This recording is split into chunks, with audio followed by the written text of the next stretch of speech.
Afternoon for Arsenal fans all around the world. Their title hopes have taken a big dent today. For many weeks, Arsenal have looked unstoppable in the Premier League. For many weeks, Arsenal have been sublime. The style of football, strength defensively. And as a Man United fan who is desperate to not see City win the league, I feel like maybe I feel as bad as Arsenal fans do right now, because City winning a 4-peat, which they're now odds-on favourites to do, 2 points clear at the top, means they're the first team ever to do a 4-peat. It becomes one of the greatest achievements in English football history. It also sets them up to do a 5-peat, and I don't believe that will ever be repeated in my lifetime.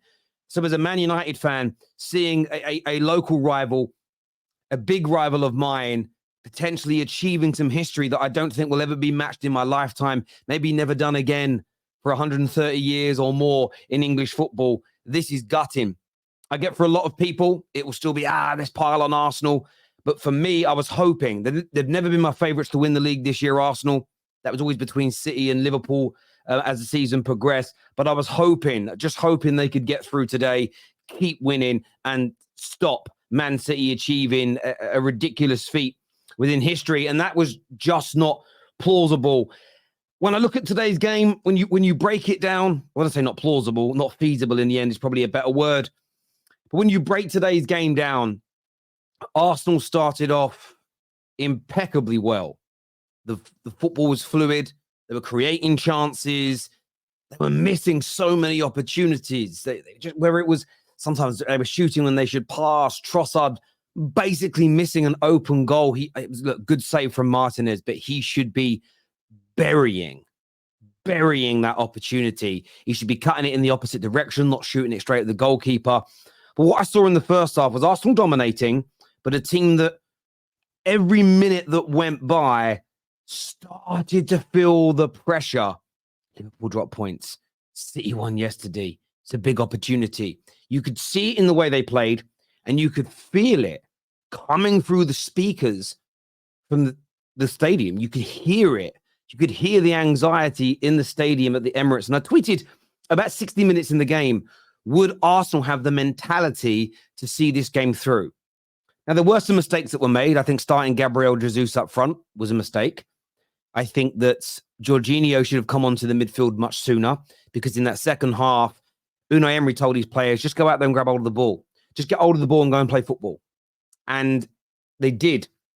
And with the anxiety building and the midfield picked on the day by Arteta, it was being run through. It took Arteta too long to make those tactical decisions. But the more confident that Aston Villa got, you saw Arsenal crumble. And as I say, they've looked unstoppable for months. But today, they crumbled under that pressure in the title race and they lost. And in the end, you can't deny Aston Villa. You cannot deny Aston Villa's worthiness of this victory. The goals, very well crafted, very well taken, especially Ollie Watkins. That chip at the end was absolutely wondrous. And they walk away. They've given themselves an amazing chance of top 4 football, especially with Spurs dropping points. But some tactical mistakes by the manager, some poor substitutions from Mikel Arteta. But what really let Arsenal down, and I think you look at the players, the fans, everybody involved today, was just the mental fortitude, the strength to persevere through those bad moments. You've seen Liverpool crumble, and they've experienced. Arsenal today crumbled as well when they lost. Now, as I said about Liverpool earlier, not the favourites anymore. Arsenal have never been the favourites. They're not out of the title race. Yes, City are the resounding favourites. 6 games to go. They have to lose a match and the other 2 win every single game. It's going to be very hard from here. But what you don't want to see your club do, this is my opinion, you can let me know if you agree or disagree, Arsenal now can't afford to just go, well, that's it, and just throw it all away and start losing more games, dropping further away. They have to keep pushing, because you never know when a slip-up, a mistake might happen. Arsenal need to recover from this now. But this was what I know a lot of Gooners that I speak to are worried about. It's the reason why the whole time I haven't made them favourites. And what was the one reason I gave you all? And I know that some people like banter. the way I speak about Arsenal at times. When you're good, I say you're good. When you're bad, I say you're bad. We know a lot of people just dislike that Arsenal have become a title contending team again. But the one reason, it didn't matter what was going on, why I didn't put Arsenal as the favourites, was just, can they cope when the pressure is really on top?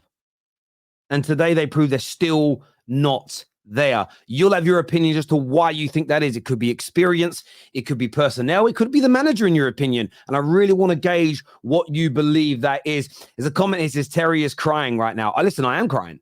Not because Arsenal have not won the game per se. It's that, I don't know who you support, Don Vito. And I mean this genuinely. If you're a Chelsea fan, a Liverpool fan, if you're a fan of any club that has any ideals of being the best team in England, City winning a 4-peat and being on course for a double treble, being on course for a 5-peat, if that doesn't bother you, genuinely, I don't believe you love your football club. I believe you're more interested in petty banter online and acting like a child. If you are a child, don't care. If you're a grown-up, you're a mad one. City are on course to achieve history that may never be equaled again. How are you celebrating that? I have no idea. It's nothing to do with Arsenal or Liverpool. It's how can you celebrate that? Crazy, in my very, very humble opinion. Let's go to some of these super chats here that have come through. Igal, this is what you get. I will say this. When Igal came on, the Liverpool match reaction and started giving it the big one to Liverpool fans, the comment section lit up and just said, stop, Igal. We haven't played yet. Let's wait till our game's over. It's not the first time that Igal has upset the football gods by giving it Billy Big Balls just before Arsenal kick off, and then they're not winning. It's not the first time that he has done that. Arteta has done a lot for us, but it is the same story every season. If we end this season trophyless, I'd be more than happy to move on from him, is what Josh believes. And look, I've said all along, if Arsenal finish trophyless, if Arsenal fall out of the title race, don't win anything, it has to be a conversation. I think context is always key in these circumstances because there's a very good footballing team there. There's a very good footballing team at Arsenal. But now the stage is getting over the line to win the major trophies. A lot of people will say this person was right and this individual was right. No. Some people said he wouldn't even make you title contenders, so they're not right. You can't just keep kicking the can down the road until you get it right, because theoretically in life, we can all keep doing that. Well, I'm not going to say Pep's the greatest ever until he's won 127 Premier League titles.